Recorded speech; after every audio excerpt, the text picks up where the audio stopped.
Bueno, al igual que la otra vez, la idea es que nada, cuando no tengan nada para preguntar o para aportar a la clase, tengan el audio muteado.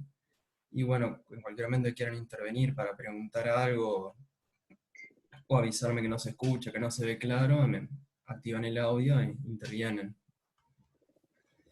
Mi idea para lo que tenía pensado para hoy, voy a ver si me da para todo eso, es ver parte de, a ver dónde lo tengo,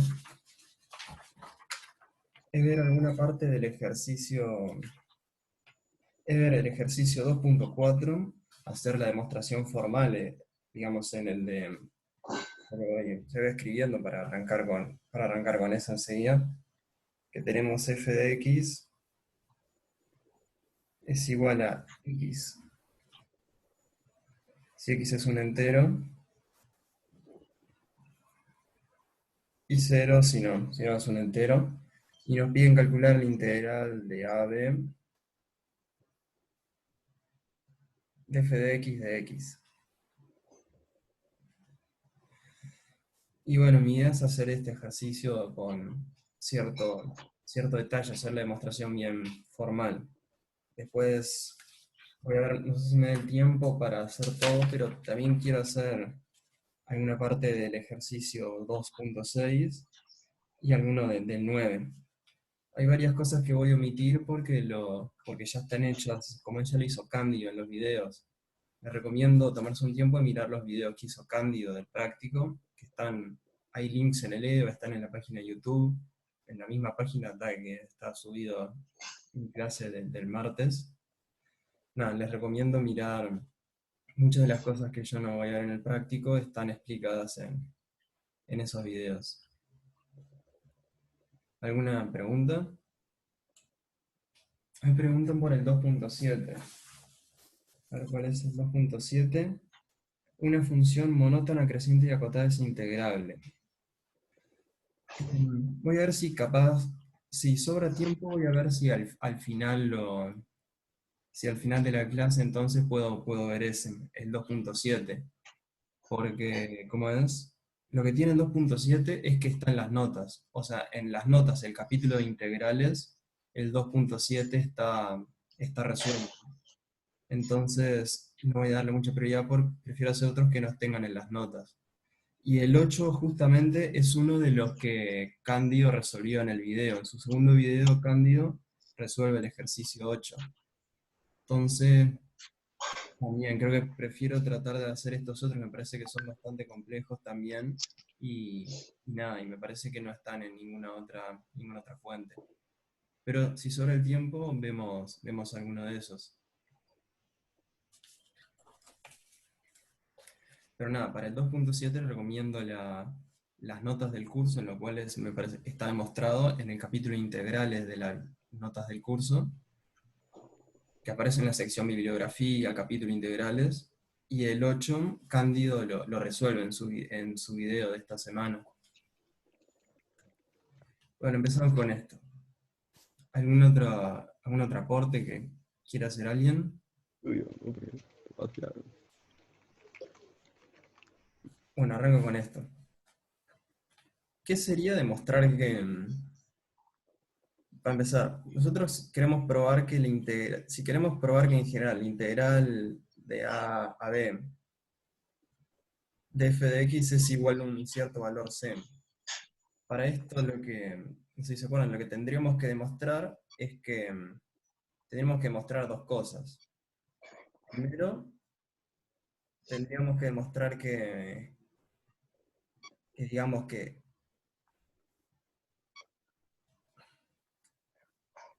el asterisco de f es igual a c, o sea que esto sería el límite de las el supremo de las sumas inferiores. Empezando. Tenemos que probar dos cosas. Que esto es igual a c. Ahora voy a repasar qué significa cada uno de ellos. Y por otra parte, que esto es igual a c. Esto de acá, ya contar qué ejercicio es. Y su asterisco de f viene a ser como justamente la aproximación que uno puede hacer mediante sumas inferiores. Esto es el supremo de las sumas inferiores de FP, tal que P es una partición de AB.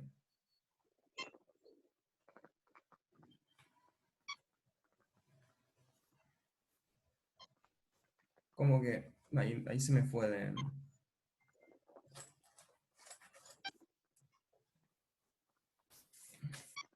Tal que P es una partición de AB. Es como que consideramos todas las posibles particiones, calculamos la suma inferior, y lo que hacemos es quedarnos con el supremo de ese conjunto. Sería como... Ahora vamos a, en este ejemplo puntualmente vamos a calcularlo. Y el otro, total, en teoría esto sería como un repaso de teórico. El otro viene a ser el ínfimo de las sumas superiores.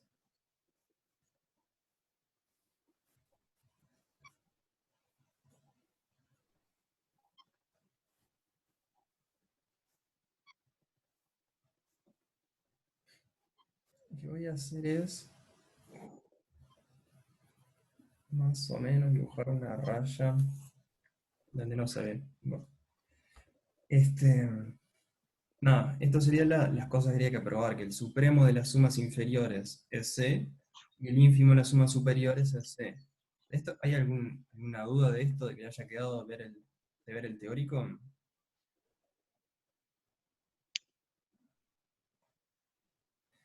Supongo que irán surgiendo mientras vamos haciendo los cálculos.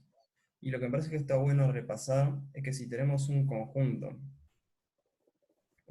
cualquiera, incluidos los reales, repasamos la definición de supremo de ese conjunto. Por ejemplo, vamos a decir que S es igual al supremo de A. Esto es decir, significa dos cosas que un elemento sea el supremo de un conjunto. Primero, que S es cota superior de A.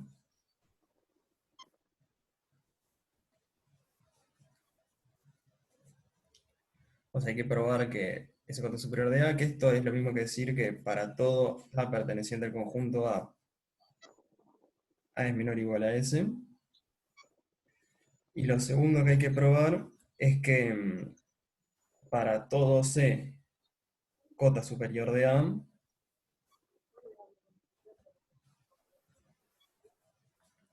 se cumple que S es menor o igual a C. Este segundo punto lo que significa es que cualquier otra cota superior que consideremos va a ser mayor o igual a S. Es otra forma de decir que S es la menor de las cotas superiores. Y bueno, el ínfimo es lo mismo, pero al revés, ¿no? Vendría a ser la máxima de las cotas inferiores.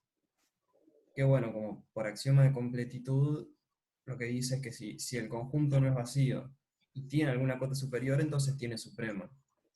Nada, hago el repaso de esto porque lo vamos a usar bastante en este ejercicio. Porque lo que nos está pidiendo es calcular la integral de esta función. Y bueno, vamos a ver. ¿Alguna pregunta de estos conceptos de repaso? No. ¿Alguien más? Buenísimo. Entonces vamos a arrancar a aplicarlo. Vamos a suponer, voy a hacer este ejercicio en el caso de que A y B son mayores a cero. Voy a asumir que A y B son mayores a cero. El caso que, después le dejo como ejercicio pensar cómo sería en el caso en el que los dos son menores a cero, o que hay uno menor a cero y el otro mayor a cero. Porque en este caso,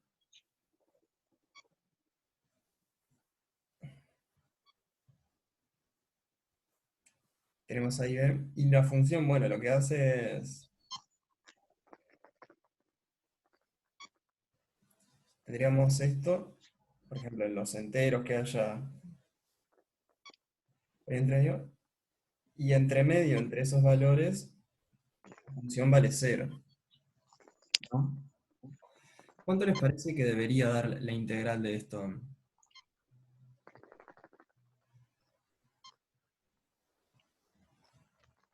¿Alguien tiene una idea de cuánto debería dar?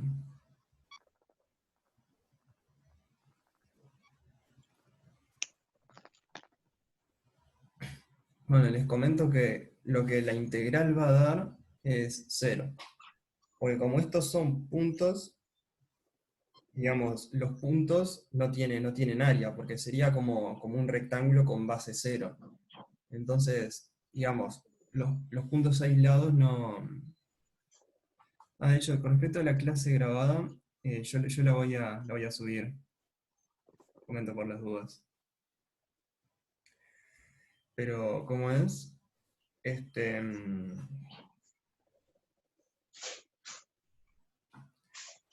em, nada, por ahora eso. Intuitivamente tiene que dar 0, vamos a ver que da 0. También en los casos que A o B sean, en el caso de que A y B sean negativos o que uno sea negativo y el otro sea positivo, en ambos casos de todos modos la integral va a terminar dando 0, pero yo me restringo a este caso porque, ¿cómo es? Porque la demostración me parece que cambia un poquito en los distintos casos.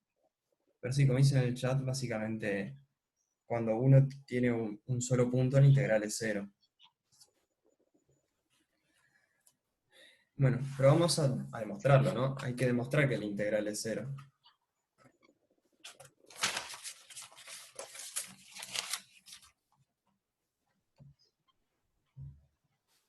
Así que, bueno, como dije, hay que probar dos cosas para mostrar que la integral es 0. Y vamos a arrancar probando que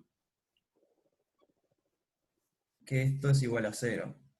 O sea, vamos a arrancar probando que el supremo del conjunto de las sumas inferiores, tal que P partición integral a B, es igual a 0. Y voy a marcar más o menos un límite para no salirme de la zona visible. Ahí. Vamos a probar esto. Entonces, en este caso, queremos hallar cuánto vale el supremo de este conjunto. Lo que vamos a hacer en este caso particular es ver cómo es este conjunto. Porque vamos a ver que este conjunto de acá, en este caso particular, va a ser el conjunto unitario al 0. Vamos a ver eso. Sea P una partición cualquiera.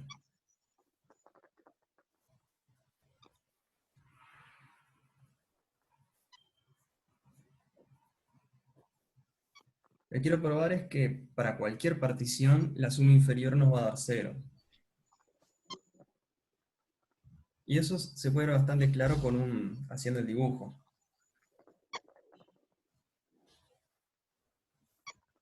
Para la función, por ejemplo, va a ser algo así.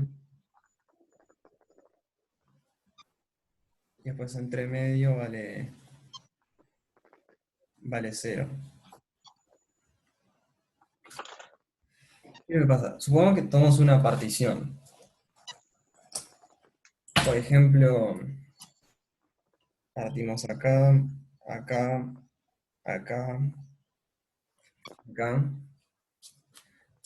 Tenemos una partición, ¿no? En cada intervalo de la partición,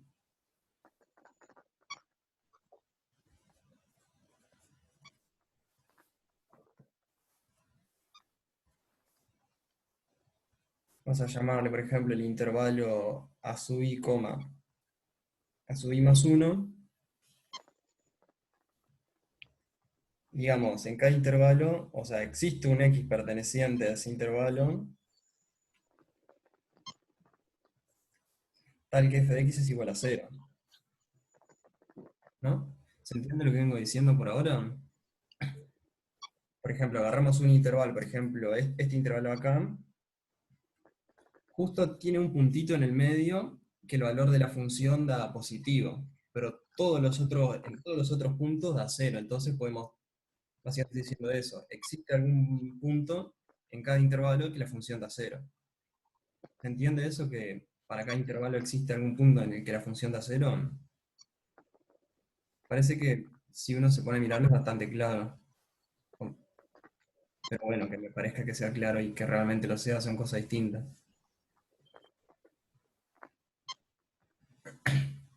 En cualquier momento intervengan si alguien no entiende algo.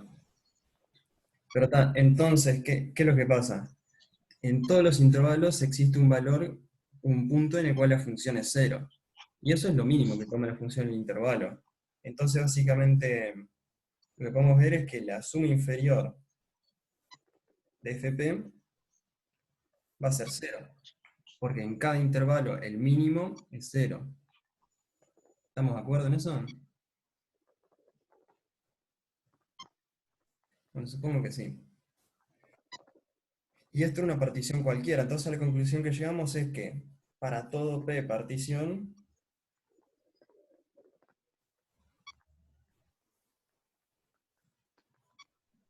la suma inferior es igual a cero. Tomamos una partición cualquiera y bueno, vimos que la suma inferior da cero. Básicamente porque en cualquier intervalo encontramos un punto que la función da cero. Entonces, nosotros queremos hallar el supremo del conjunto de las sumas inferiores de fp, tal que P es una partición de AB. Pero como en todas las posibles particiones la suma inferior da cero, esto es lo mismo que hallar el supremo del conjunto formado solamente por el cero. Porque básicamente este conjunto de acá,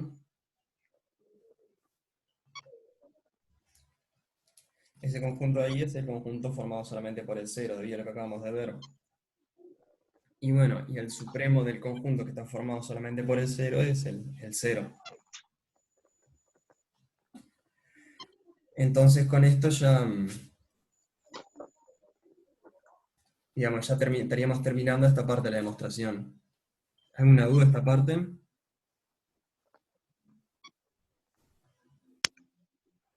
O sea, probamos que el supremo de las sumas inferiores es cero, porque básicamente para cualquier partición la suma inferior da cero. Entonces el supremo del conjunto formado solamente por elemento cero es cero. ¿Hay dudas de esta parte? Si no, pasamos a la otra, que es un poco más compleja. Bueno, vamos con la otra parte entonces. Ya demostramos que el supremo de las sumas inferiores es cero. Ahora lo que vamos a tener que demostrar es que esto es igual a cero, es decir que el ínfimo del conjunto de las sumas superiores,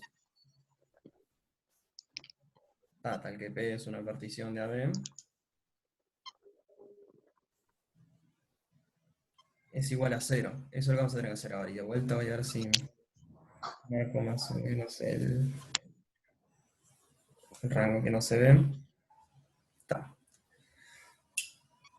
Y bueno, para esta parte va a haber que vamos a tener que ingeniárnoslas un poco más. Como decía, probar que el ínfimo de este conjunto voy a ponerle un nombre a este conjunto para no tener que escribir todo eso varias veces. Estamos en el ejercicio 2.4.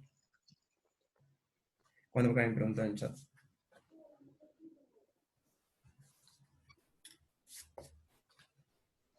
Nada. Este conjunto acá voy a ponerle un nombre me parece que va a ser más fácil. Voy a ponerle el nombre del conjunto, no sé, por ponerle un nombre cualquiera, para que sea, voy a escribir todo eso varias veces. Hay que probar dos cosas. Lo primero que hay que probar, porque nosotros queremos probar que el ínfimo del conjunto A es el cero. Entonces hay que probar dos cosas. Primero, que cero es cota inferior del conjunto A.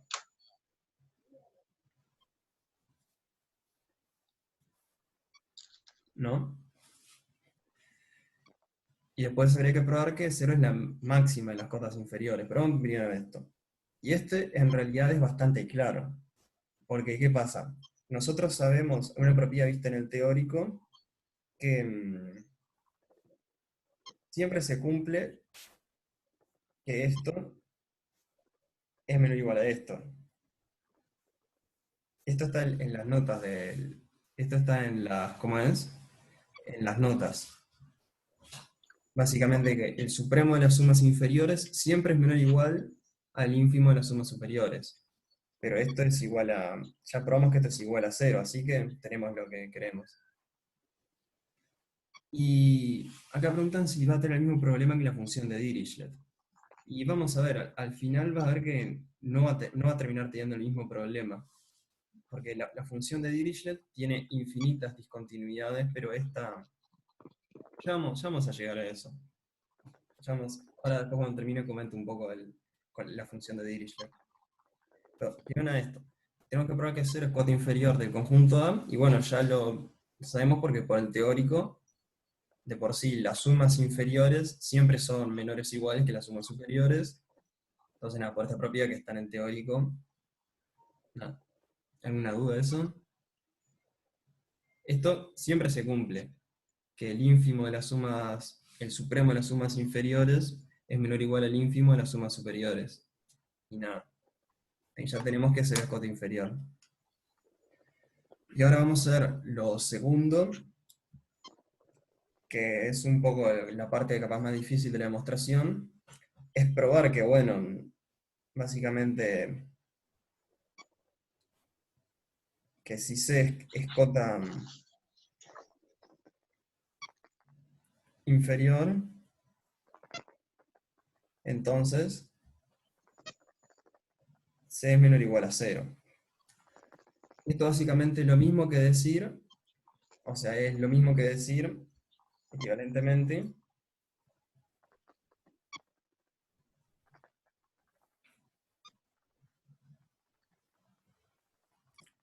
no hay ninguna cota superior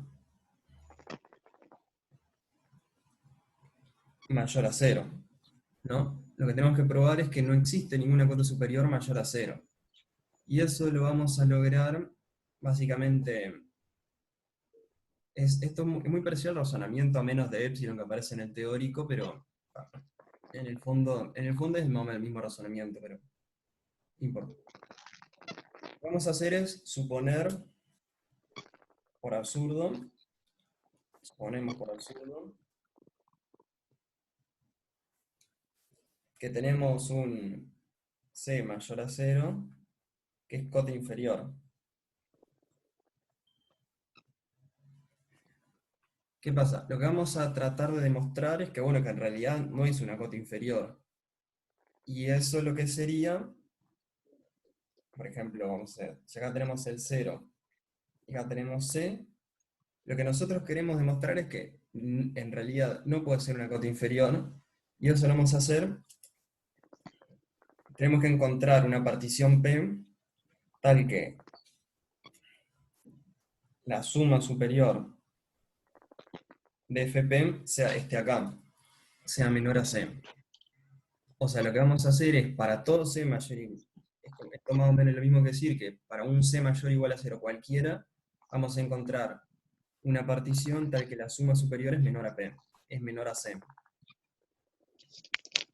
Que esto se lo puede ver como justamente como la definición de ínfimo, o se lo puede ver también como el razonamiento a menos de epsilon que aparece en el teórico.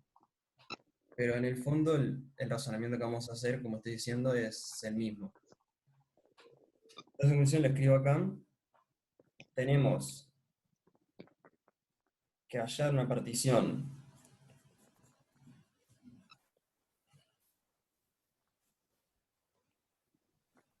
P tal que la suma superior con la partición P sea menor a C. Y C es es un número fijo, pero tan chiquito como quieran. ¿Hay una duda hasta ahora de esto? Si no quedó muy claro, pueden pedirme que vuelva a explicar alguna cosa.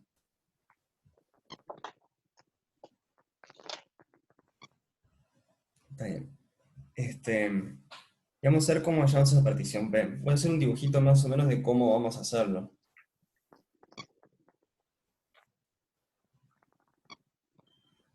No se ve. ¿Cómo? No veo bien la gráfica porque me aparece una barrita abajo. Ah, voy por un poco para arriba. Ahí va. Un poco más si podés.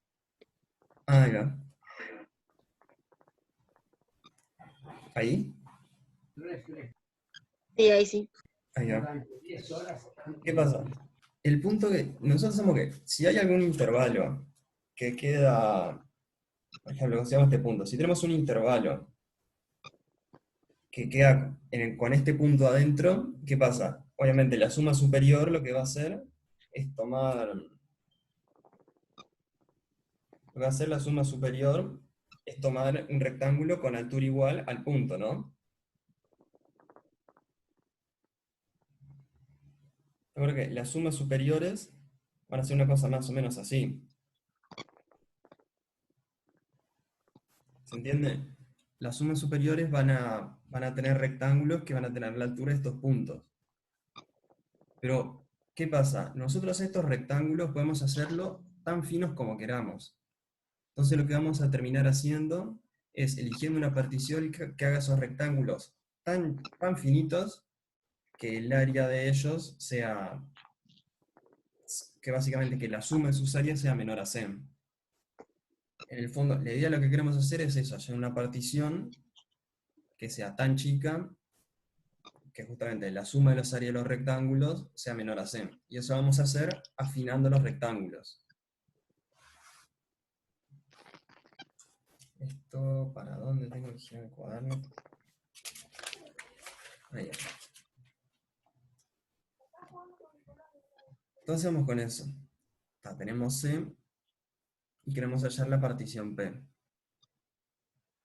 Supongamos que... Y nada, lo que vamos a... Básicamente... Lo que vamos a hacer es, supongamos que tenemos A, tenemos B, y vamos a poner que los números, los enteros que aparecen acá entre medio, entre A y B, vamos a enumerarlos de Z1 hasta Zn, ¿no?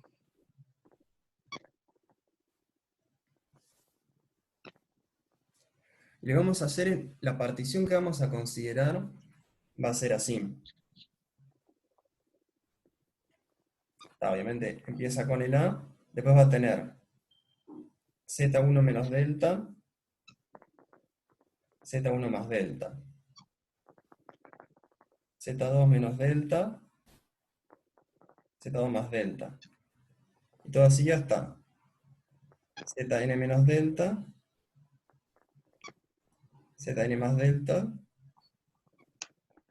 y B. ¿Qué quiere decir esto? Estamos tomando una partición tal que, nada, para cada entero que hay entre A y B, estamos partiendo delta hacia la izquierda y delta hacia la derecha. Básicamente lo que podemos ver es que, por ejemplo, este rectángulo de acá, por ejemplo, el rectángulo de Z1,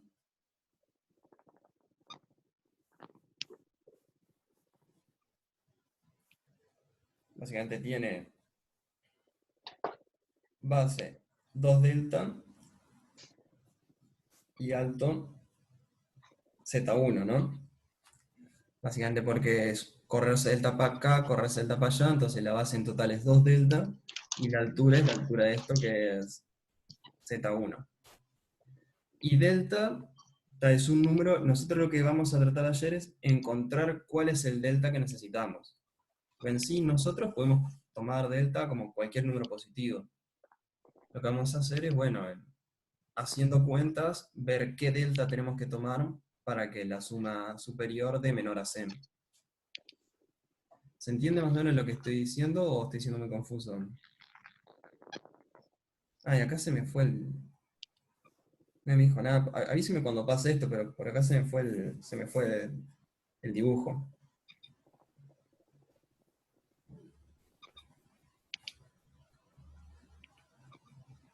¿Por qué la base sería 2 delta? La base sería 2 delta porque, vamos a ver, haciendo un zoom acá, Si nosotros tenemos Z1, este punto acá, uno de los dos puntos de la partición, es Z1 menos delta,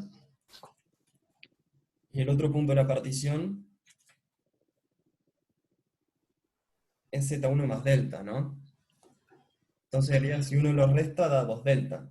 Hacemos Z1 más delta menos Z1 menos delta. Ah, está. Ahí va. Gracias. De nada. Entonces, pero esto es para cada entero Z pasa eso. Por dudas, n es un número fijo, ¿no?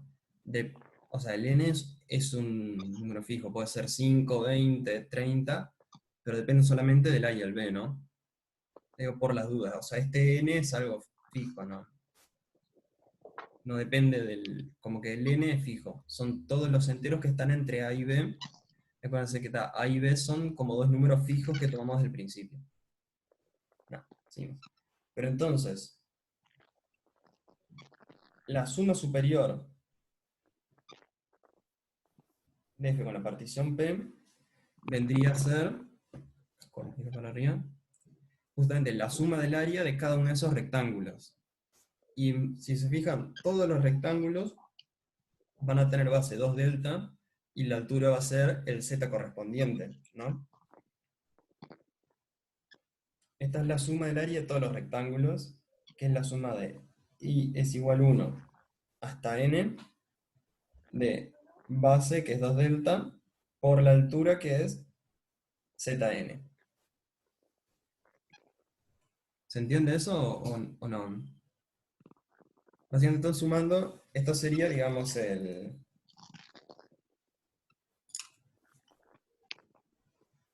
área, ¿No es hasta n-1?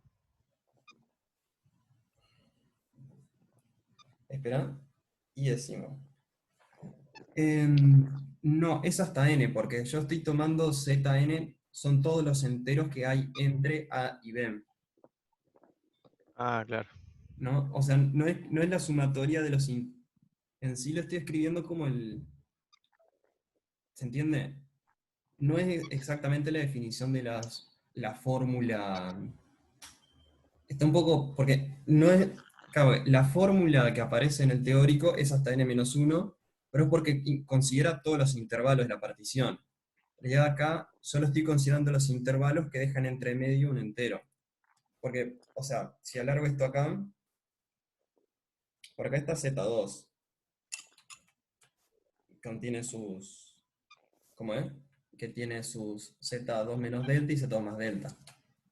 Pero está acá, esto es otro intervalo, ¿no? Esto sería otro intervalo de la partición. Pero como no hay ningún entero, va a dar 0 el área ahí. ¿Se entiende? Sí, sí. Está, genial. O sea, solo estoy considerando los intervalos que dan como un rectángulo área positiva.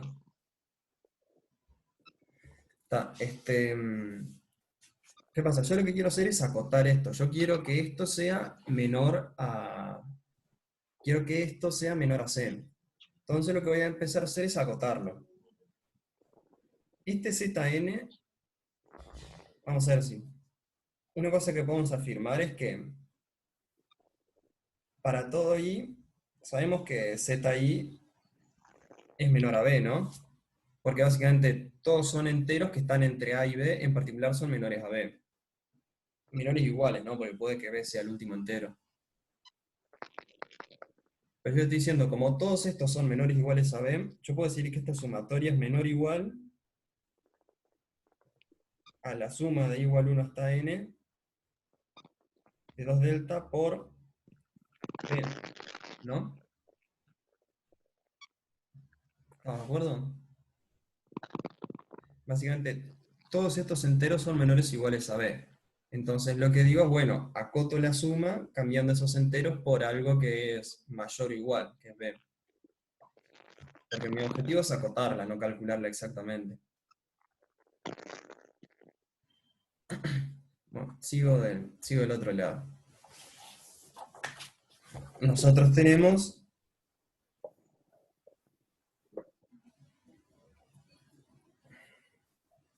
2 delta por b. Ahora, ¿qué pasa? Esto no depende del término i. El término i no aparece acá. Ah, esperen, creo que me equivoqué acá. Acá hay un pequeño error. Esto es zi, por las dudas. Ahí me había equivocado, ¿no? Zn es el último. Acá estoy considerando zi, que primero z1, z2, hasta zn. No. Sigo. Pero ¿qué pasa? Ahora, como puse esta b acá, ninguna de estas cosas depende del... ¿Cómo es? No dependen del término de la sumatoria i, entonces los puedo sacar para afuera. Esto es igual a 2 delta por b por la sumatoria de igual a 1 hasta n de qué iría acá dentro de la sumatoria si saqué esa cosa para afuera. ¿Qué pondrían ustedes acá dentro en la sumatoria? 1. Un 1, claro. Ahí va. Y bueno, esto entonces es 2. Voy a reorganizarlo. 2 por b por n por delta, ¿no? Pasé las cosas por un lado por el otro. Y yo quiero... Yo voy a... Ahora para no salirme. Yo quiero... O sea, quiero que se cumpla que 2 por b por n por delta sea... Yo quiero que esto sea menor a c, ¿no?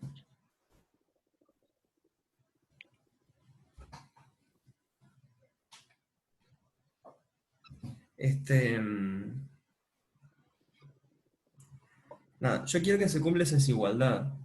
Pero ¿qué pasa? Acá es cuando nosotros podemos elegir el delta tan chico como quisiéramos, ¿no?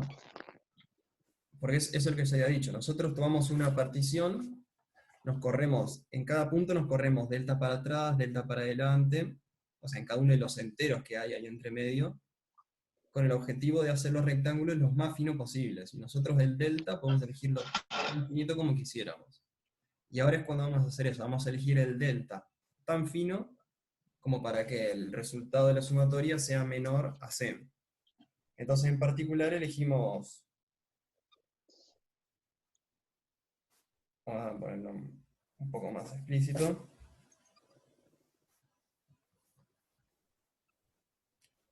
elegimos delta es igual a c dividido 4 por n por b. Pues ¿qué pasa? En este caso, ahora lo que podemos decir es que esto que tenemos acá arriba, 2 bn delta, esto es igual a 2 por b por n por c sobre 4 por b por n. Entonces esto es igual a, se nos talla casi todo, c sobre 2. Lo cual es menor a c. Entonces esto es lo que, bueno, básicamente esto es lo que queríamos demostrar. O sea, recapitulando, nosotros arrancamos de la suma superior, ¿no? Suma superior es igual a esto, menor igual. Hicimos unas cuantas cuentas. Lo que básicamente hicimos es, bueno, menor igual, unas cuantas cuentas, y llegamos a que es menor a c. Entonces, en particular, básicamente esto al principio es menor a c. Entonces, en conclusión, encontramos P tal que la suma superior es menor a c. Y bueno, la conclusión en la que llegamos de todo eso, vamos a recapitular un poco para atrás, a ver por qué estamos haciendo esto. Nosotros habíamos considerado un c mayor a 0, y lo que queríamos demostrar es que ese número mayor a 0 no es una cota inferior, ¿no? complicado esto de dar vuelta el cuaderno y no perderse. Pero bueno, entonces encontramos una partición tal que la sumatoria es menor a C. Entonces, C no es cota superior, inferior, perdón, de el conjunto de las sumas superiores.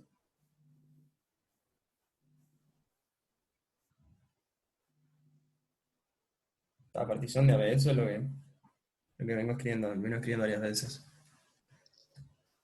Y bueno, la conclusión de esto es que consideramos un número mayor a 0, no es cota superior, entonces, para todo C, cota superior, C es menor o igual a 0. Y en conclusión, 0 es el ínfimo. ¿Por qué? Porque cualquier otra cota superior es menor o igual a él. Bueno, preguntas de esto, del razonamiento. Básicamente acá ya estaría pronto. Básicamente como que terminaría la demostración con esto. Porque ya probamos, recapitulando un poco nuevamente. Primero que nada, probamos que Que C es cota superior o cota inferior. espera, puede que me haya entreverado con eso.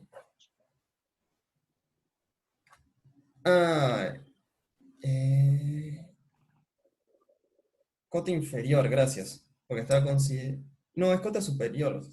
Para que me entreveré. Sí, cota inferior.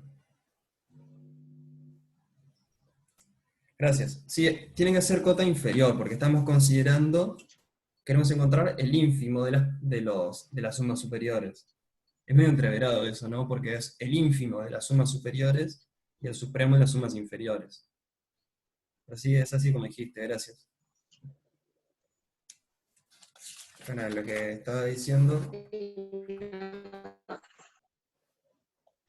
¿Cómo? Pero lo que quería recapitular un poco, nosotros probamos primero que el supremo de las sumas inferiores es 0. Y ahora con esto que acabamos de hacer, terminamos de probar que el ínfimo de las sumas superiores es 0. Entonces, la conclusión de esto es que la integral da 0. Es integral y la integral es 0. Vos por absurdo supusiste que C era cota inferior. Sí, supuse por absurdo que hay una cota inferior mayor a 0. Ah, ahí va. Porque yo lo que quería probar es que todas las cotas superiores son menores o iguales a 0. Entonces, bueno, vamos a ver, ¿puede haber una mayor a 0? Como que supongo eso. Y lo que terminé demostrando, digamos, hallando esta partición en particular, es que, nada, y hallando la partición esta particular, demostré que en realidad no es cota inferior. ¿Se entiende? Sí, sí, bien, gracias. ¿Otra pregunta? Y un poco, hablando de lo que... ¿Alguien hace una pregunta?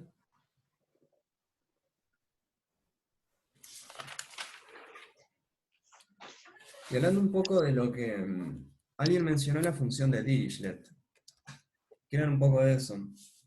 Porque, ¿qué pasa? Esta función tiene discontinuidades, ¿no? Pero, ¿qué pasa?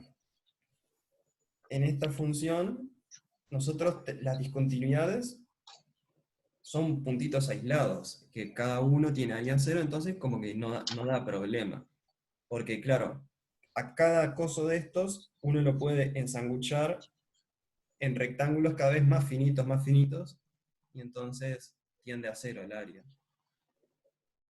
Ahora, la función de Dirichlet, eso está más adelante en el práctico, y no sé si, creo que está en el capítulo del teórico de las integrales, aparece la función de Dirichlet. ¿Qué pasa? La función de Dirichlet es como que vale 0, con el que vale 0 en los irracionales, y vale 1 en los racionales. Entonces, ¿qué pasa? En cualquier entorno que uno tome, hay puntos que valen 0 y puntos que valen 1. Entonces, como que siempre sí o sí las sumas superiores van a dar 1 y las sumas inferiores van a dar 0. Eso está, para eso, para la función de Dirichlet, lo remito a la nota de integrales nuevamente. Pero nada, lo que pasa intuitivamente es que acá las discontinuidades son puntitos aislados. Acá en este caso hay infinitas discontinuidades, todas muy, ¿cómo decirlo? Está todo tan lleno de discontinuidades que básicamente no se las pueden sanguchar, digamos. ¿Se entiende más o menos intuitivamente eso? Porque un poco lo que pasa acá en la función de Dirichlet, lo comento un poco, más o menos por arriba, después lo remito al teórico, es que en la función de Dirichlet tenemos que f de x es igual, no sé si era así o al revés, pero es lo mismo, por ejemplo, 1 si x es racional y 0 si no lo es. ¿No? Está permanentemente saltando entre 0 y 1, 0 y 1, 0 y 1. Lo que pasa, si uno toma un intervalo acá, por más chico que sea el intervalo, van a haber racionales en los que da 1 e irracionales en los que da 0. Entonces la suma superior siempre va a ser este rectángulo acá arriba, y la suma inferior siempre va a ser 0, va a ser solamente la línea ahí abajo. ¿Se entienden? Más o menos. Igual no quiero entrar mucho en detalle en esto porque justamente está en el libro del teórico, y quiero ver otro ejemplo que me parece relativamente complejo.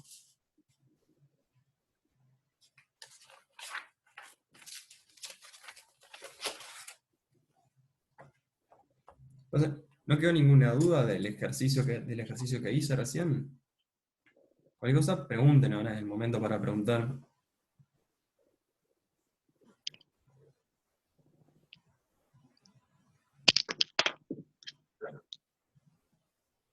Bueno, asumo que ¿Te no. puedo hacer una pregunta de ejercicio de letra? Sí, pregúntame.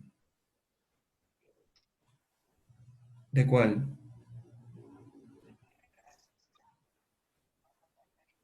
Es del 3.1 de aplicaciones, Sí, también pregúntame. del 4. El 3.1. ¿Viste la parte de 1.3 que dice verificar? ¿Sí? Que la Sí, igualdad de la la parte... parte A3. Sí, sí, sí. Que la Dice que igualdad... se tolera a 2. Verificar que la igualdad de la parte anterior sigue siendo válida si la igualdad es constante a trozos. Este es el que me preguntás. Eso. ¿Y qué es lo que querés preguntar de eso? ¿Qué velocidad a trozos? Que la velocidad es constante a trozos. Eso lo que quiere decir es que la función de la velocidad, por ejemplo, si esto es velocidad en función de tiempo, quiere decir que básicamente es como que es como tener un intervalo en el cual es constante, acá pego un salto, acá tenés otro intervalo en el que es constante, acá pego otro salto.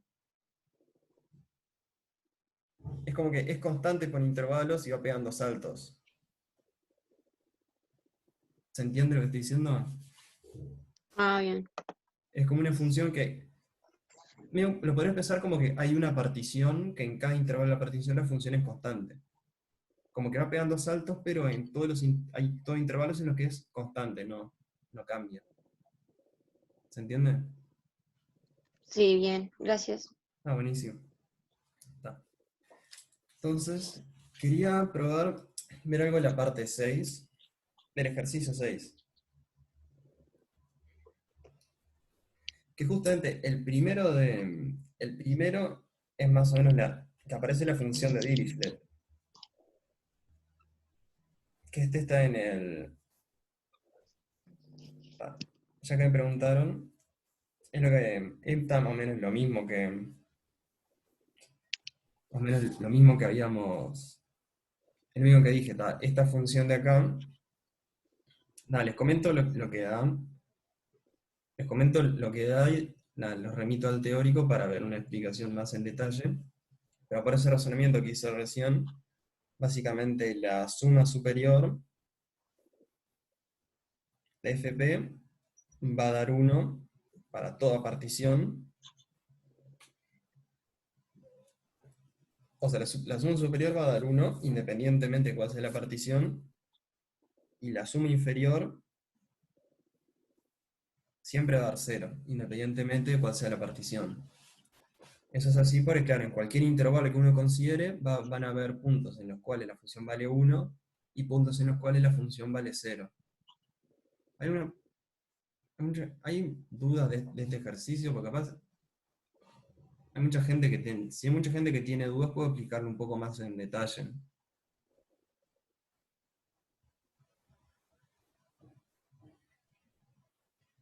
Está.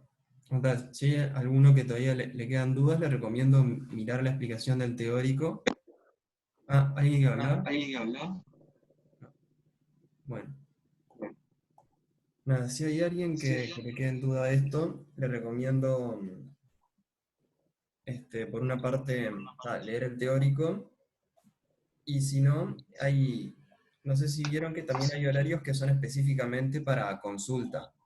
Este horario es más como para una clase, la idea es que sea como práctico, con algunas consultas, pero más que nada expositivo, pero hay horarios que son específicamente el profesor contestando dudas puntuales de los estudiantes. Yo les recomiendo tratar de aprovechar los dos tipos de... O sea, acá me pueden hacer alguna pregunta, no tengo ningún problema, pero es probable que el docente de la horaria de consulta tenga más tiempo para contestarle. Pero nada, yo el que quería mostrar de esta parte es el ejercicio C.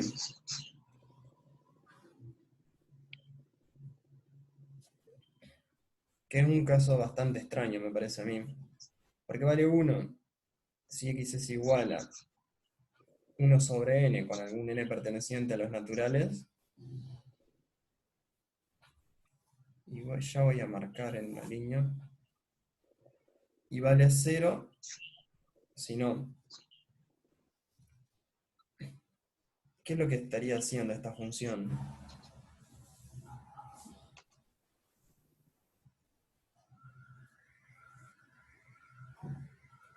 Tenemos 1, tenemos 1/2, tenemos 1/3, tenemos 1/4, 1/5. Todos estos. ¿Qué pasa? En el 1 vale 1, en 1/2 vale 1, en 1/3 vale 1, en 1/4 vale 1, en 1/5 vale 1. Tenemos un montón de puntos acá, tipo en los cuales la función vale 1, y fuera de eso vale 0. ¿No? Aprovecho.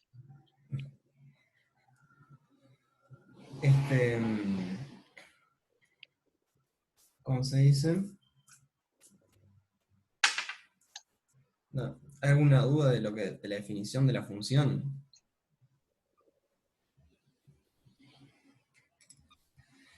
Esta función, y nada, hay que ver cuánto vale la suma superior y la suma inferior con intervalos equiespaciados acá. Y vamos a ver. Nada, hay que hacer la cuenta. O sea, básicamente nos dice que tenemos una equipartición de 0, 1 cualquiera. Y eso de equipartición quiere decir que básicamente la partición va a ser 0, 1 sobre n, 2 sobre n, 3 sobre n, n menos 1 sobre n y 1. ¿No? Como se lo parte en unos cuantos intervalos de igual forma, serían n intervalos. Pero bueno, vamos a... ¿Cómo es? Vamos a ver cómo hacemos para calcular cuánto vale esto. Vamos a ver primero la suma inferior, que va a ser bastante más fácil.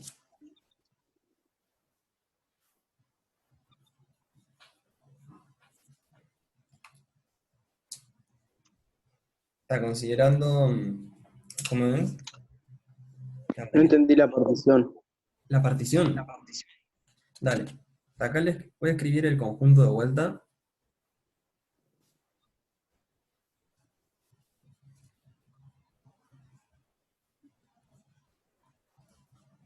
Con un n fijo. Es como que fijamos un n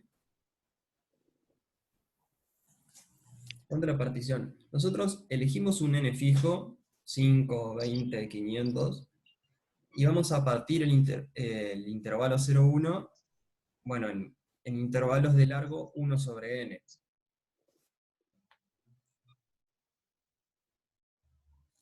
Acá tenemos intervalo, por ejemplo, 0, 1. Y por ejemplo, acá tenemos medio. Por ejemplo, y acá el caso partimos, bueno, este es 1 sobre n. Este es 2 sobre n. 3 sobre n, todos intervalos x espaciados. Nada, acá sigue 4 sobre n. Hasta que, bueno, y acá del otro lado tenemos n-1 sobre n.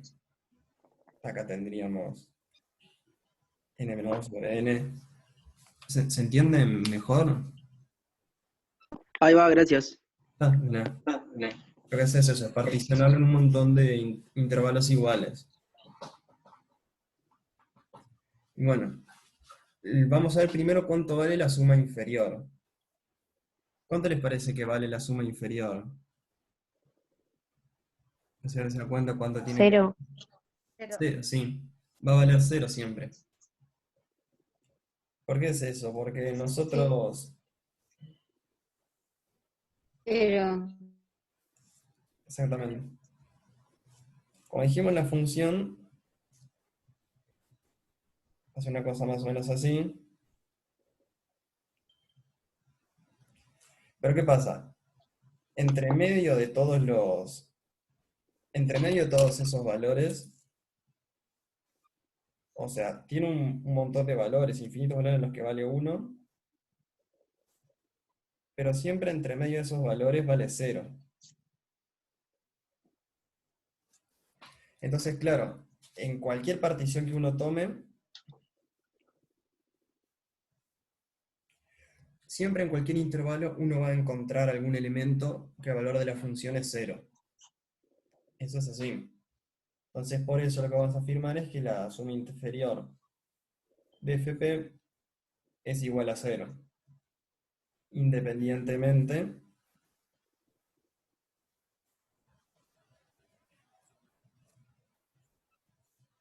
del n. O sea, tomemos el n que tomemos, siempre en cada intervalo va a haber algún elemento en el cual la función da 0. ¿Se entiende eso?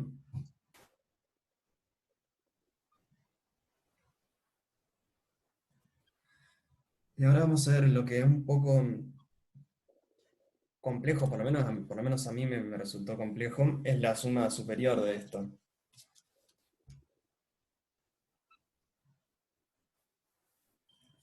Y vamos a hacer un dibujito para ver un poco qué es lo que pasa acá.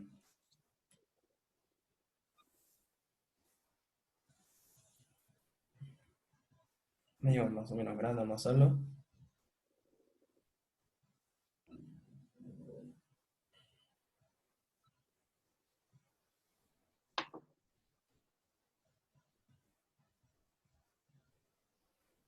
Tenemos todos estos valores, ¿no? Nosotros tomamos una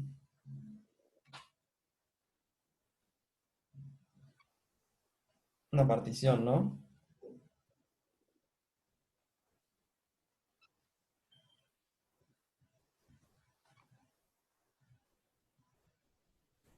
Supongamos que esta es una partición equiespaciada. ¿Qué pasa? Si yo considero, por ejemplo, estos intervalos de acá, ¿no? ¿Cuánto daría cómo quedaría el rectángulo en estas partes de acá? O sea, Una recta. quedaría una recta, ¿no? En estas partes de acá queda, digamos, de altura 0, ¿no? Porque no hay, en ese intervalo todos los puntos valen 0, entonces la suma, digamos, ese intervalo aporta 0. Ahora, este intervalo acá, por ejemplo, acá tenemos justo entre medio este valor, entonces vamos a tener ese rectángulo, ¿no?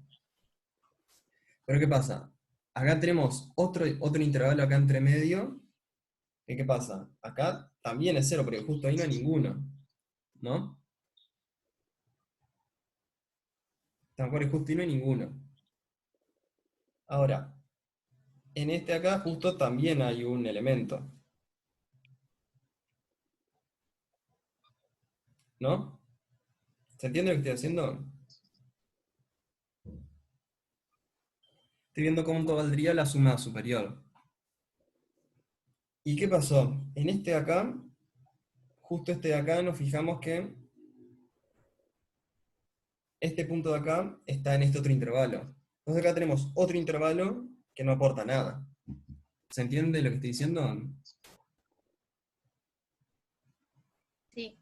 Pero ¿qué pasa? Ahora, este intervalo acá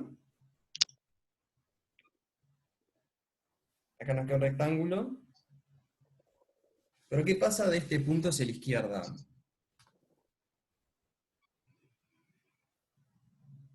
O sea, de este punto más hacia el 0.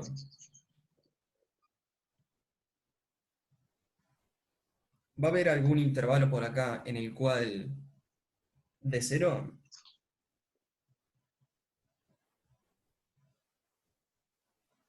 O sea, ¿va a haber algún intervalo acá en el cual todos los valores valga 0 la función?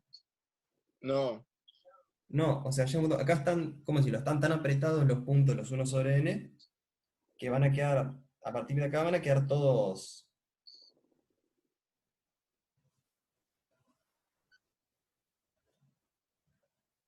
Van a quedar todos en 1. ¿Se entiende eso? Como pasa eso, cuando uno hace una partición X espaciada, lo que va a pasar es que al principio, ponele que no van a ver todos 0, por ahí van a haber algunos en los cuales vale 1, entre medio otros en los que vale 0, y va a llegar un punto en el cual siempre vale 1, que de ahí hacia el 0 vale siempre 1. Lo que vamos a hacer para calcular la suma superior es determinar cuál es ese punto en el cuál sería ese punto en el cual empieza a valer siempre 1, los cuadrados. O si lo miramos para el otro lado, el punto tal que para los mayores a ese punto, nada, hay, ¿cómo decirlo? Todos los intervalos tienen, o bien no tienen ningún punto que de 1, o bien no tienen ningún punto interior en el cual de 1, o tienen uno solo. Pero ¿qué pasa? Acá tenemos rectángulos que tienen un montón de puntos en los cuales la función da 1. Vamos a ver cuál es el punto en el cual eso cambia. Porque esto es para un n genérico. ¿Verdad? Vamos a tratar de hacer eso. A tratar de hacer la cuenta de ver en qué punto deja de pasar esto, dejan de haber muchos puntitos en el mismo intervalo. Pero tengo bastante en mente esa intuición, que queremos ver en qué punto dejan de haber varios en el mismo intervalo. A ver, a nosotros lo que nos... Vamos a acomodar un poco esto. Lo que nos interesa es que si... O sea, consideramos un intervalo yésimo, ¿no? El yésimo intervalo. Que el yésimo intervalo sería, ¿cómo decirlo? De i sobre n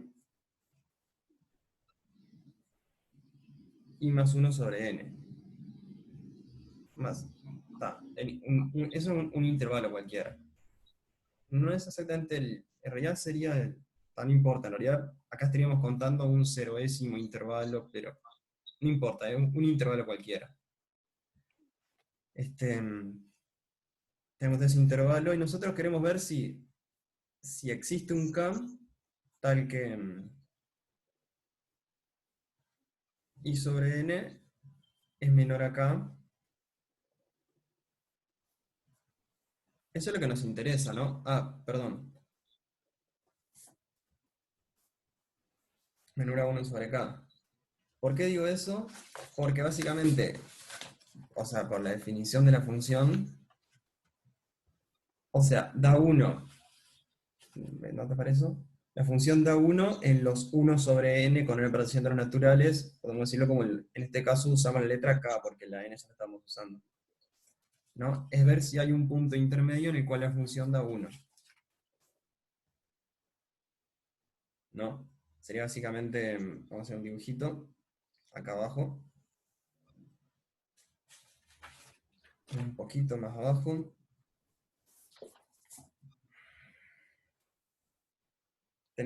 Sería si tenemos i sobre n, i más 1 sobre n, y acá tuviéramos un 1 sobre k, en el cual, claro, la función vale 1. Porque claro, en ese caso, este va a ser un rectángulo así. Tal vez no está muy a escala, pero creo que ¿se entiende lo que estoy buscando? Yo quiero ver eso, si existe un k, tal que pasa eso. Y acá lo que voy a hacer es hacer cuentas con las desigualdades. Primero que nada, uno puede invertir como es, digamos, invertir las fracciones y se dan vuelta las desigualdades. Lo que tenemos si hacemos eso sería que n sobre i tiene que ser mayor a k, el cual tiene que ser mayor a n sobre i más 1. Esto es lo que queremos que pase, ¿no? 1 sobre k, ¿qué sería? 1 sobre k es un... Nosotros queremos que ver que existe un número natural tal que 1 sobre k esté en este intervalo. Porque sabemos que la función da 1 en los inversos de los naturales. Estamos terminando la... O sea, la función da 1 si x es 1 sobre n, voy a escribirlo porque no... O sea, f de 1 sobre k... No, Te va del me quedo pizarrón. fuera, sí, gracias. ¿Pero qué pasa? F de 1 sobre k es igual a 1. Eso siempre, para todo k. Entonces lo que queremos ver es eso, si existe un punto entre medio en el intervalo tal que la función da 1. Por eso considero el 1 sobre k.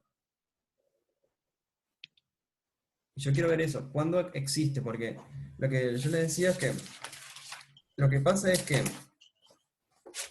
al principio, de 0 hasta cierto punto, siempre van a haber unos cuantos. Pero a partir de un punto van a haber intervalos en los que hay e intervalos en los que no hay. Entonces quiero ver eso. Entonces, lo que vamos es que existe K, es lo mismo que decir que existe K que cumple eso. Ahora, nosotros podemos... Acá en la parte que hay que entender bien, sabemos que existe un K tal que... Existe un K tal que su inverso queda dentro del intervalo, sí, solo sí, n sobre i es mayor a k, es mayor a n sobre i más 1. Ahora, lo que a nosotros nos interesa es cuando eso, pues claro, si i es muy, por ejemplo, si n es igual a 1000, i es igual a 1. Acá tendríamos 1000 y acá tendríamos 500. Existen un montón de k's. Lo que a nosotros nos interesa es cuando, como decir, el punto límite, que sería como cuando hay un solo k o no hay ninguno. Ahora, lo que habría que ver es, lo que hay que darse cuenta que hay que hacer acá, es ver cuándo n sobre i, vamos a decir la cuenta.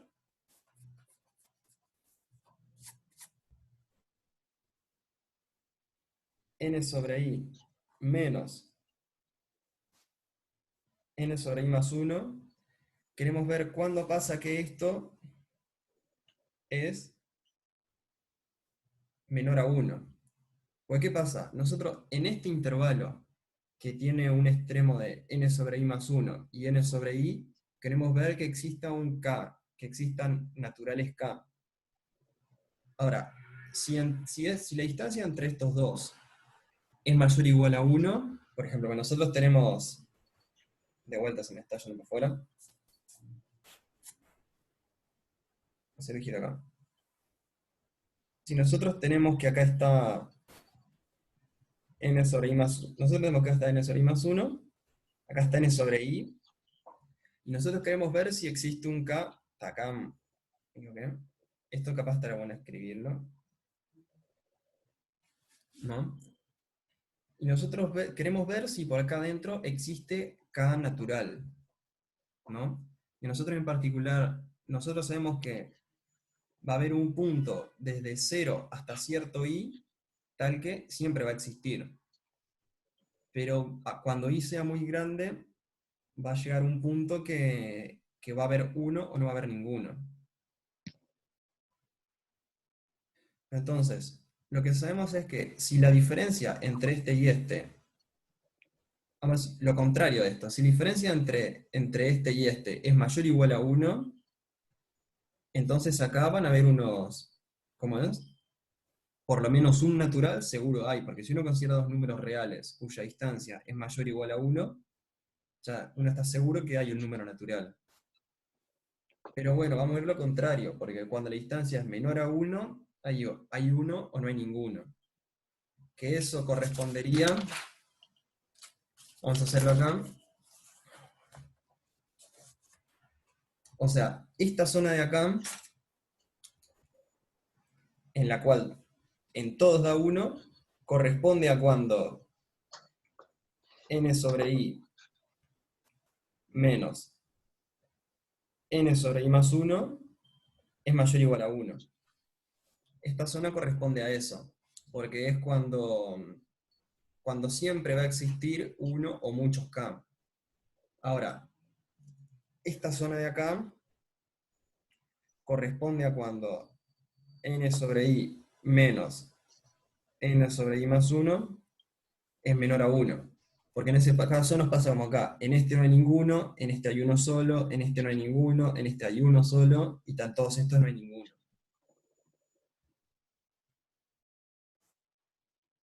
¿Se entiende más o menos lo que estoy diciendo?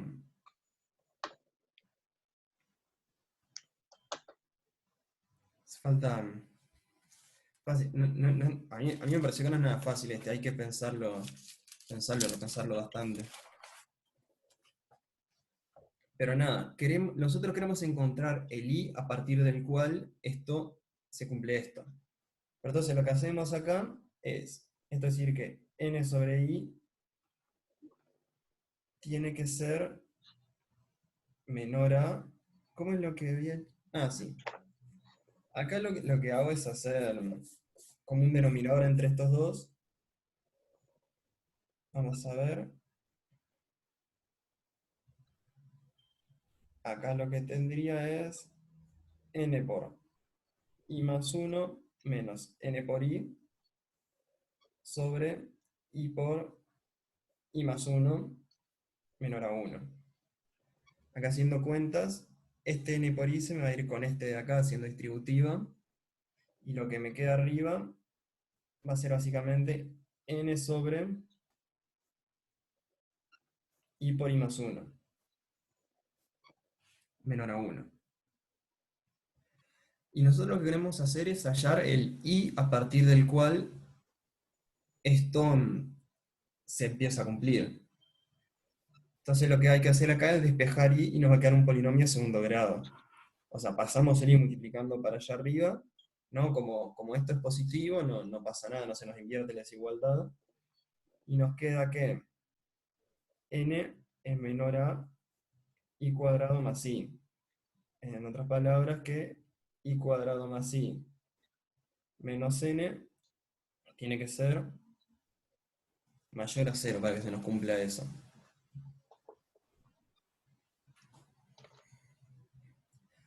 Entonces acá resolvemos i.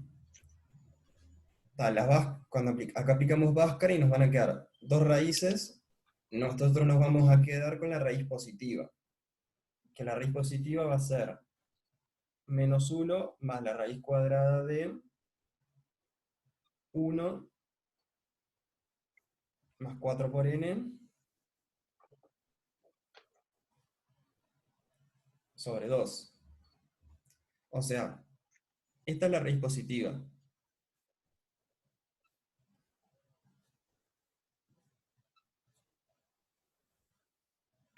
Disculpa, una pregunta. ¿Cómo hiciste para despejar la fracción de ahí del medio? La que dice n es igual a n de i más 1 menos n de i menor a 1.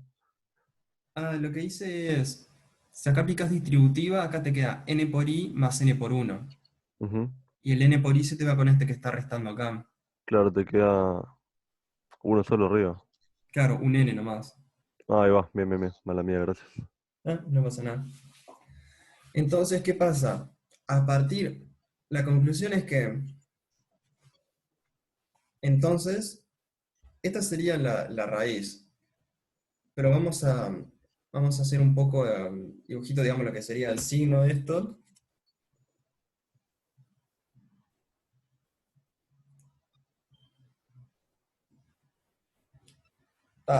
Del 0 para atrás no nos importa, pero a partir de este valor de acá, vamos a ponerle un nombre R para no tener que escribirlo tantas veces, porque es medio largo escribir.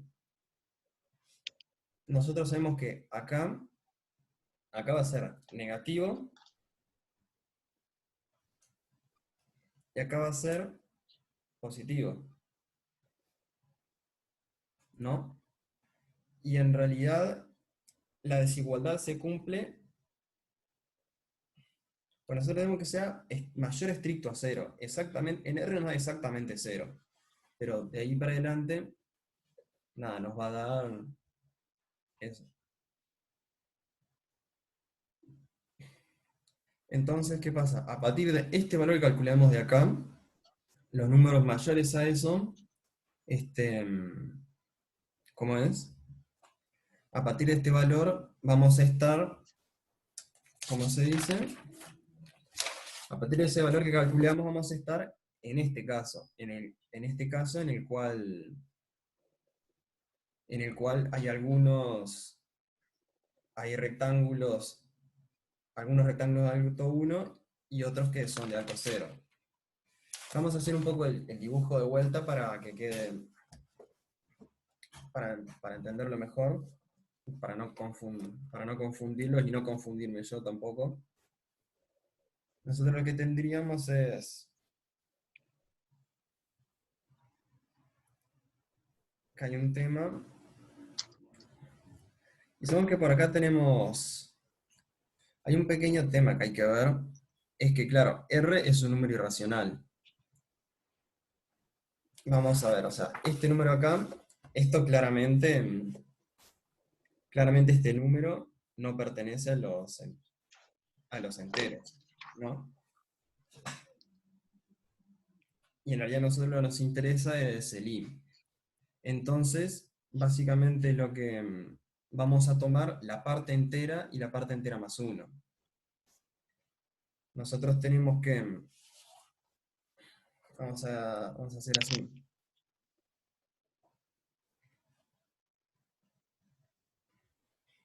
Vamos a hacer así, pongamos que acá tenemos,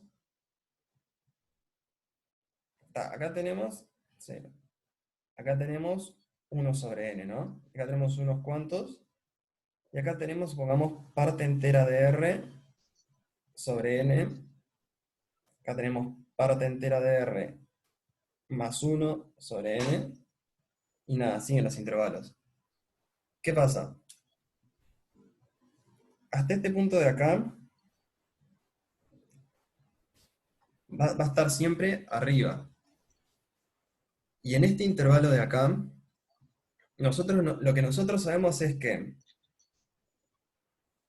si i es mayor a r, o sea que como estamos considerando números enteros, podemos considerar i mayor a parte entera de r.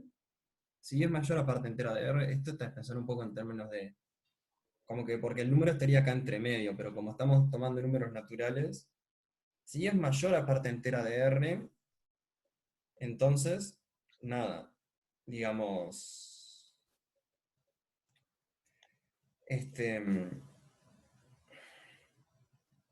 O sea, disculpe, pero voy a ponerlo un poco.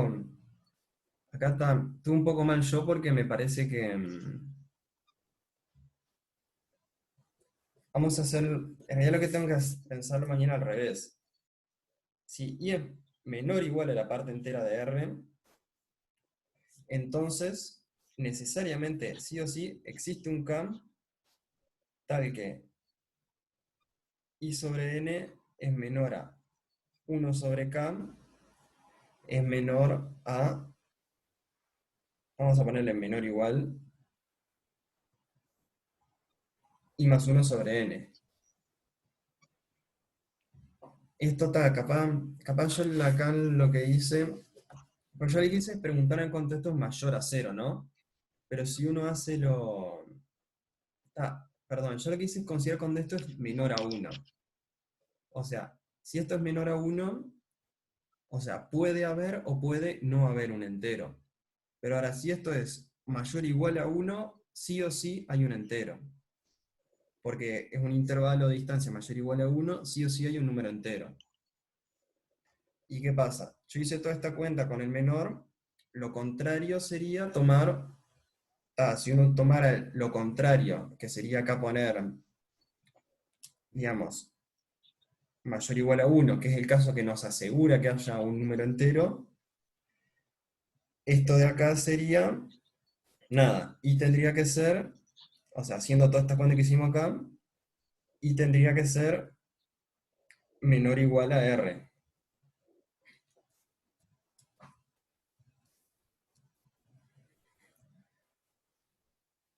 O sea, total, la conclusión un poco de esto es que si es menor o igual a R, sí o sí existe un K en este intervalo.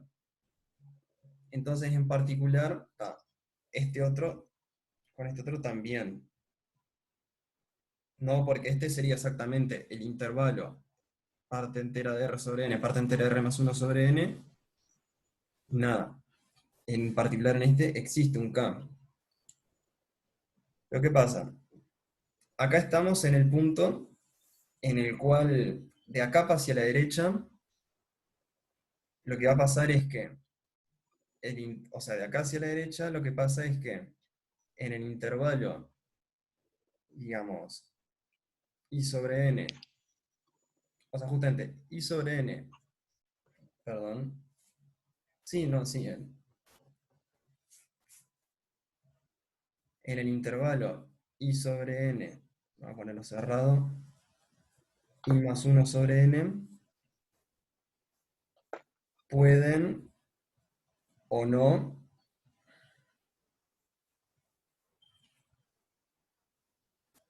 haber puntos en los que valga 1. Creo que en mayúscula, no me acuerdo, estoy tan seguro.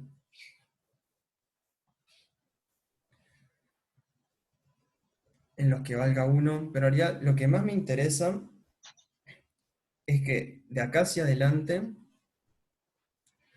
poco difícil de explicar creo, pero lo escribo acá abajo. Si i es mayor a la parte entera de R, entonces en este caso lo que pasa es que, o sea, cada 1 sobre K, por ejemplo, supongamos que acá tenemos acá tenemos 1, acá tenemos, o sea, cada valor 1 sobre K, poner un tercio, un medio, todos los que estén para acá, no, perdón, voy a escribir distinto. Después acá lo que pasa es que en cada intervalo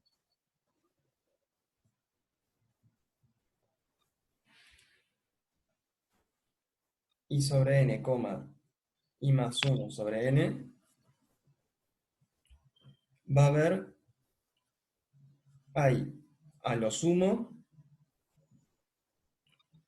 un 1 sobre k. O sea, es como, vamos al dibujito anterior para que más claro, es como pasaba acá.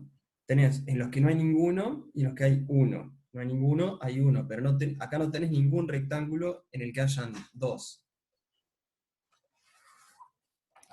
Entonces, para el otro lado.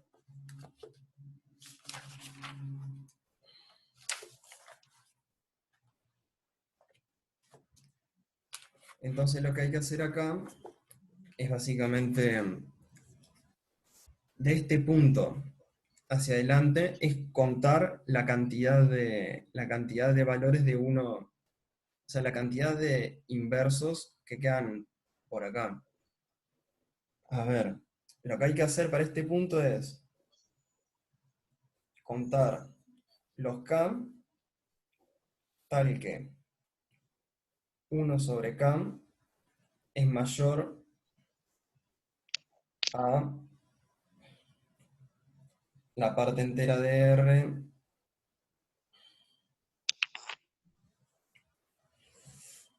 está costando mucho explicar esto, Ian. Voy a ver si hago otro dibujito. Se te salió de la hoja ahí. Sí, ahí hay un más uno ahí.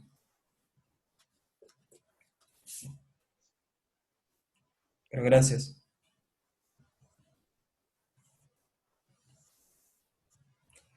Nosotros poner que llegamos al punto.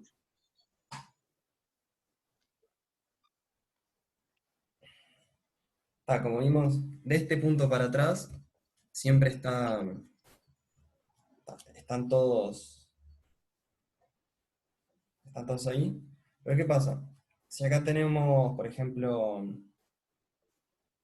acá nosotros vamos a tener unos cuantos puntos en los cuales la función vale 1.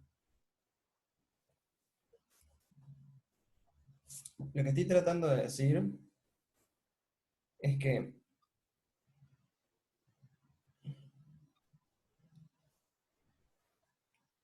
a partir de este punto, ¿qué pasa? Si consideramos, digamos, nos interesa, ahora estamos mirando, o sea, para aquel lado ya sabemos que es toda esta área multiplicada por 1, digamos, el valor. O sea, toda esta longitud de acá está multiplicada por 1. Pero ahora, para este lado de acá, lo que sabemos es que para cada uno de estos puntos vamos a tener un rectángulo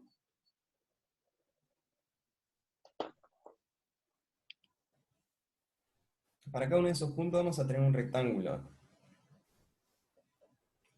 Entre medio va a ser 0. Entonces, básicamente, contar el área que hay a este lado va a ser básicamente lo mismo que contar la cantidad de puntos que tenemos acá arriba. Y eso es básicamente eso, es contar los K tal que 1 sobre K es mayor a parte entera de R más 1 sobre N, o sea, los que están a este lado. Voy a ver cómo hice voy a ver, esto ya lo hice, voy a ver cómo hice la cuenta de eso. Nada, para asegurarme de hacerlo lo mejor posible.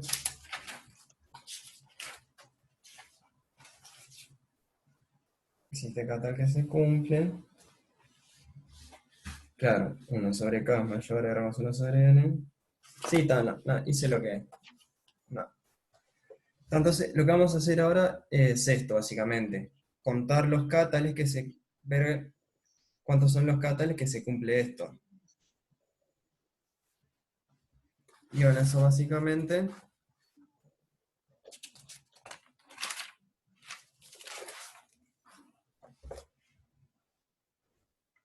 Tenemos que 1 sobre K es mayor a la parte entera de R más 1 sobre N.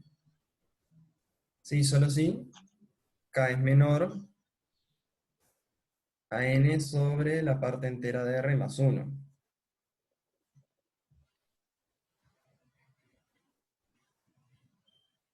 Entonces, en conclusión, lo que vendríamos, la cantidad de...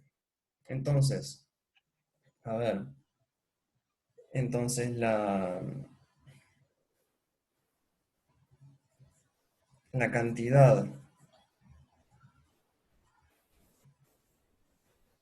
de valores de K que tenemos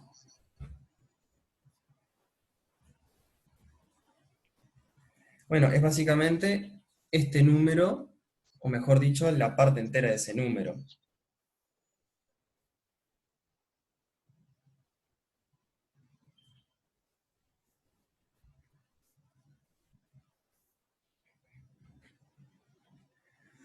No, porque por ejemplo, si este número es 15,4, entonces hay 15 valores de K tales que se cumple eso.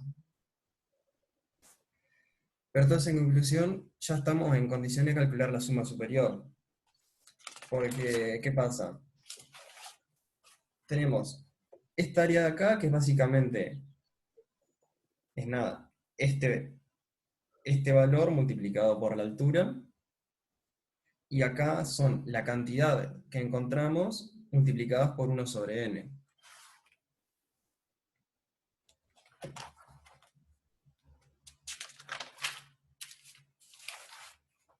Entonces, en conclusión, tenemos que la suma superior de FP es igual a, por una parte, ¿cómo se llama? La parte entera de K más 1 sobre n, que esto es la base, por 1, más esta cantidad esto es la cantidad de rectángulos que tenemos, y cada uno es de ancho 1 sobre n y alto 1. Entonces, 1 sobre n por la parte entera de n sobre...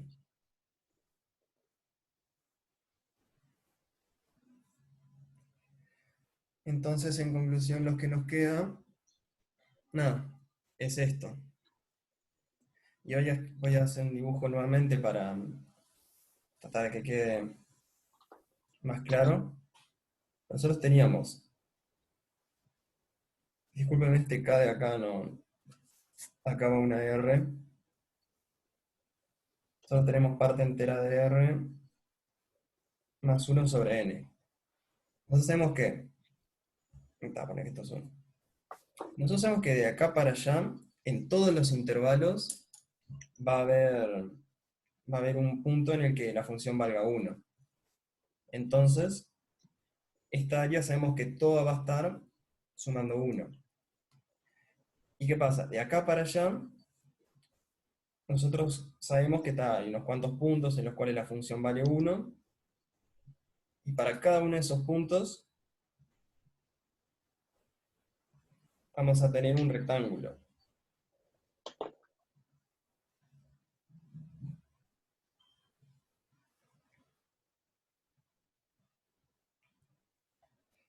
Estos rectángulos cada uno tiene alto 1 y base 1 sobre n. Y la cantidad de estos rectángulos son esto que calculamos acá.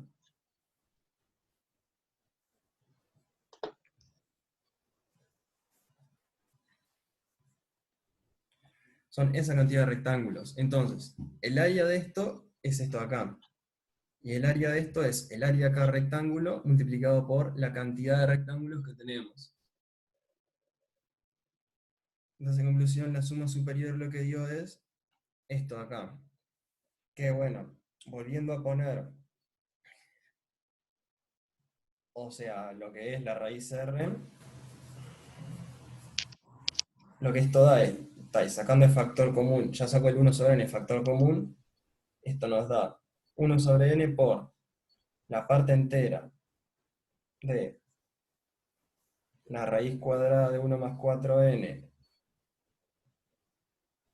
menos 1 sobre 2, o sea, la parte entera de esto,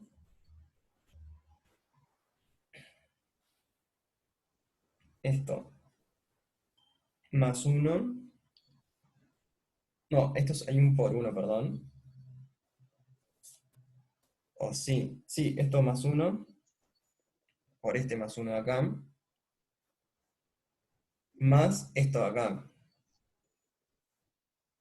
la parte entera de n dividido la parte entera de 1 más 4n raíz cuadrada de esto menos 1 sobre 2 más 1.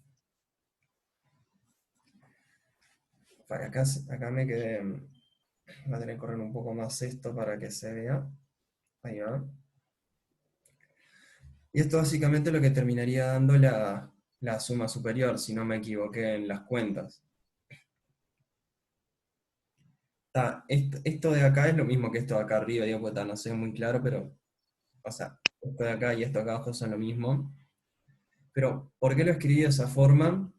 Lo escribí de esa forma porque, en realidad, aunque no lo crean, esta función de acá es integrable. Porque, digamos, acá tenemos un n dividiendo. Vamos a ver. Esto de acá es tipo, digamos, del orden. Esto es más o menos del orden de raíz cuadrada de n, ¿no? Y esto de acá, ¿qué pasa? Acá tenemos arriba esto es más o menos del orden de n dividido raíz cuadrada de n, que es lo mismo que raíz cuadrada de n. Ahí se me fue un poquito.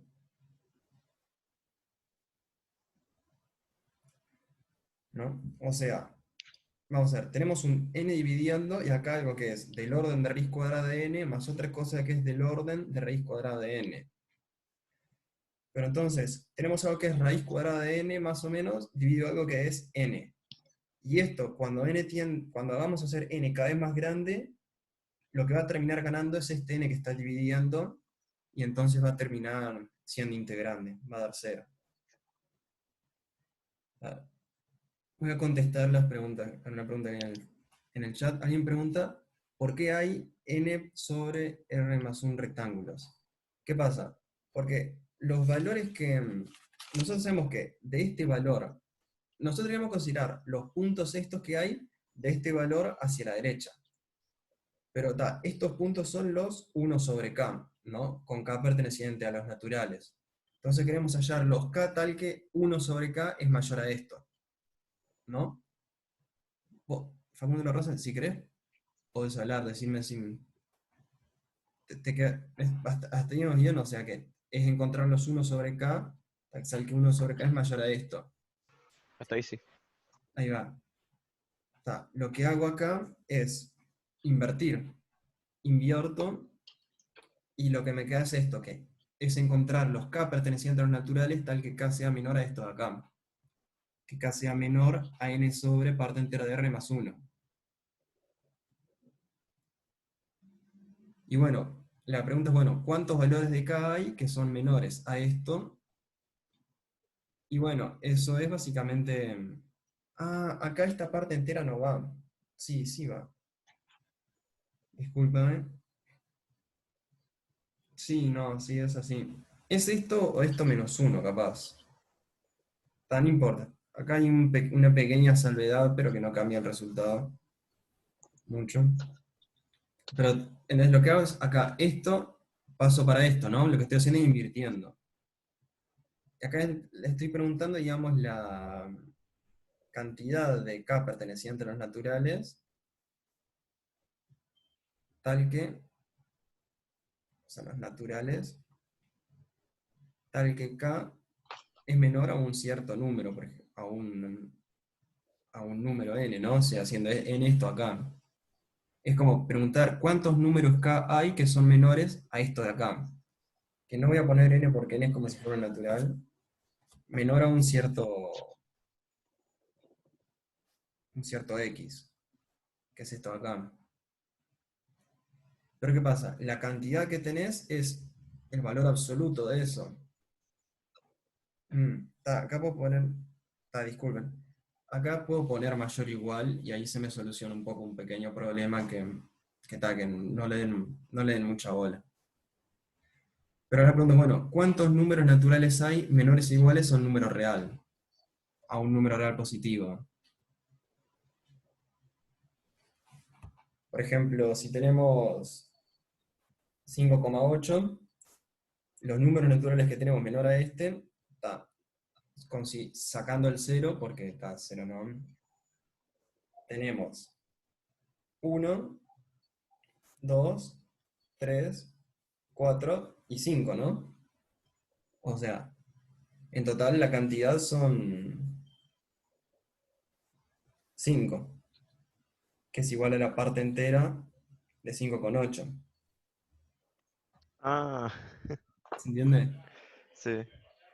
Hay un pequeño detalle que se me olvidó a mí en el primer dibujo que hice de la función, en el cual fue un error mío, que la función acá en 1, eso fue un error mío, en 1 también da positivo la función. También da 1, ¿no? Porque 1 es un natural válido. Entonces voy a agregarlo acá al dibujo porque se me olvidó. Y este rectángulo de acá también sería por arriba. Eso es un error el que tuve en el dibujo, porque me olvidé de que en realidad el 1 en 1 también da 1 la función. ¿Se entiende? Sí. Es un ejemplo, a mi punto de vista, es un ejemplo bastante complicado este. Piénsenlo. Esto yo el video este lo voy a subir. Nada, después les recomiendo volver a verlo, repasar los pasos, volver a verlo si les parece. Es un caso bastante borde, porque es un caso bastante raro, ¿no? Porque una función que es súper discontinua, pero al final la integral termina siendo integrable y da cero. Porque justamente eso es así porque, si se fijan, lo que nos dio esto, si hacen la cuenta, bien, como que el límite... Queda en Evo el video, ¿no? ¿Cómo? Si queda en el Evo el video. Sí, sí. Al igual que la otra clase, voy a subirlo a YouTube en la cuenta de cálculo y voy a poner el link en EVA. ¿Verdad? Lo que sí, lo raro es que que el integral da cero, porque la suma inferior da cero siempre, y la suma superior tenemos un n dividiendo, y lo que tenemos acá sumando son cosas que son como raíz de n. Entonces cuando n sea cada vez más grande, esto va a tender a cero. Entonces la conclusión es que esta función es integrable y la integral da cero. O sea, es un caso bastante raro, ¿no? No es para nada lo más común en el curso, me parece a mí. Pero nada, está bueno entenderlo, porque es un ejemplo que uno, a priori no se imagina que podría pasar que esa función tan rara sea integrable. Pero bueno, pero sí lo es. ¿Otra pregunta?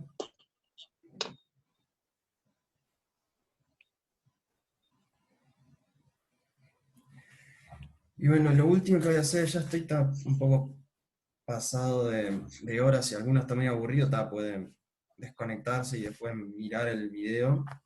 Pero voy a hacer un pequeño ratito para explicar alguna parte, una mini parte del ejercicio 9, cómo se hace.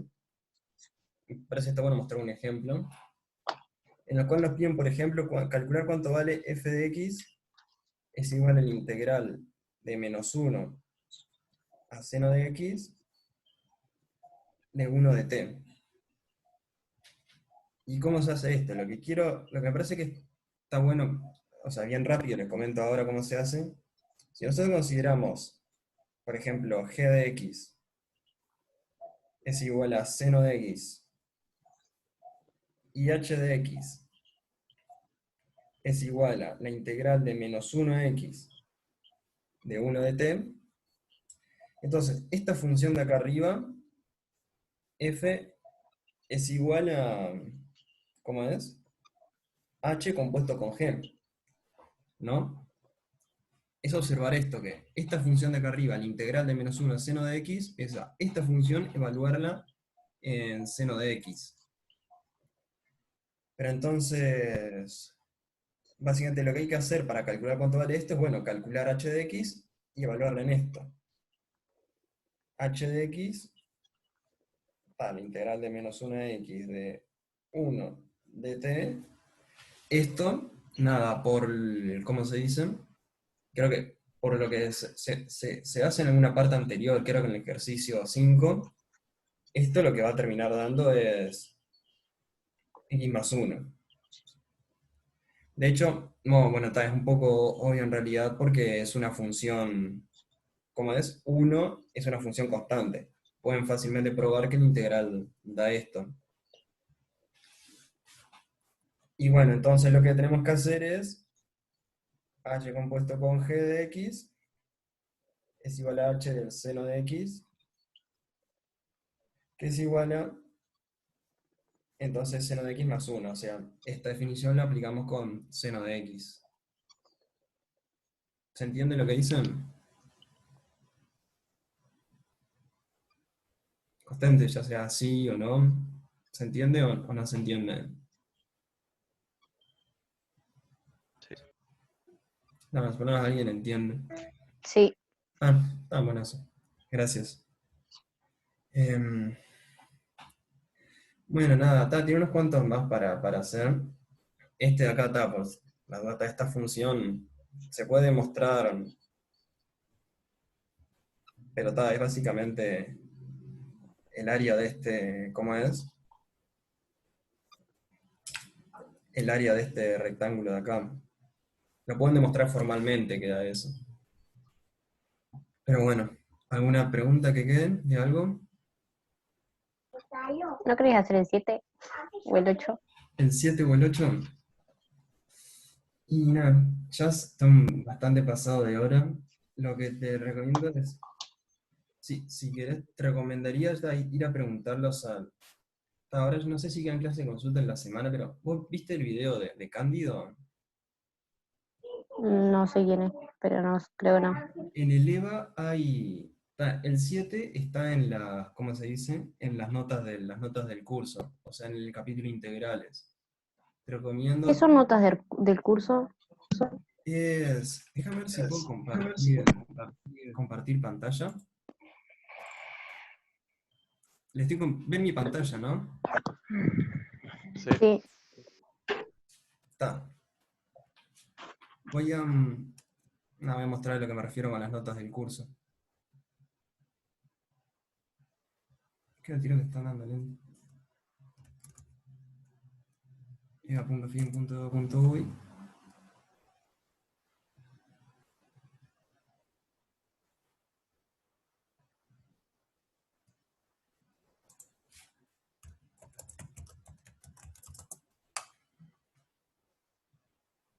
Hacen un montón de cursos arriba.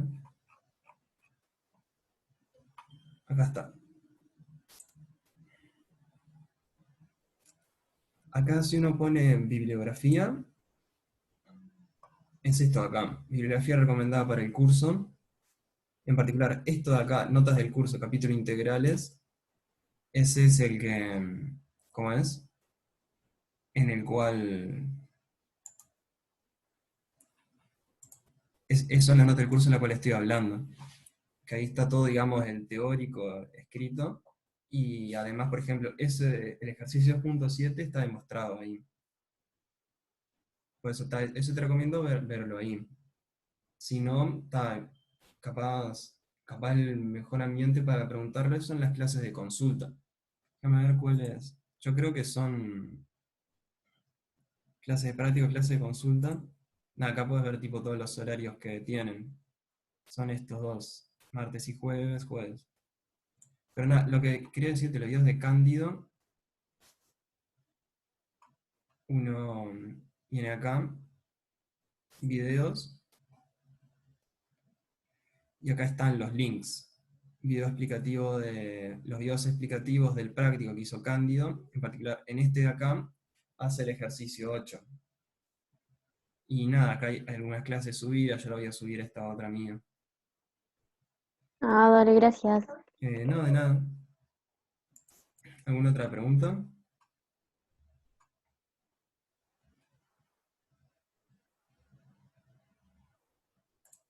Bueno, nada, ¿no hay ninguna otra pregunta?